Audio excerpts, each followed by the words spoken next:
হে ঠাকুর, আমাদের আর্মিকে রক্ষা করো ঠাকুর। বৌমা, তুমি আমাদের দেশের আর্মির জন্য ঠাকুরের কাছে প্রার্থনা করছো? আরে না মা, আমি তো বিটিএস আর্মির জন্য পুজো করছি। BTS army? মা সারাটি ও মা, এই দেখুন, এই যে বিটিএস আর্মি। না, এটা ছেলে না মেয়ে? ছেলে? অবভিয়াসলি এটা ছেলে। তো ছেলে তো এটা করে নাই কেন? তো আমরা গোপ দিয়ে যাচ্ছি, আপনি পার্লারে গেলে একটু গোপ দিয়ে টাইস করে আসুন।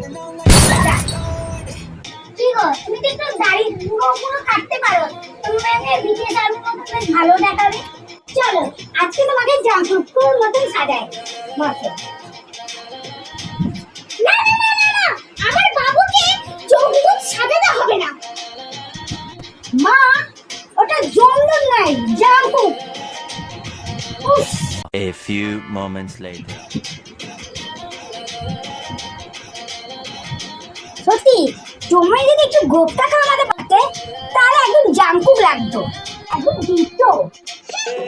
জামকুকটা না পুরো তেলে লাগে, স্যালাড খাওয়া লাগছে।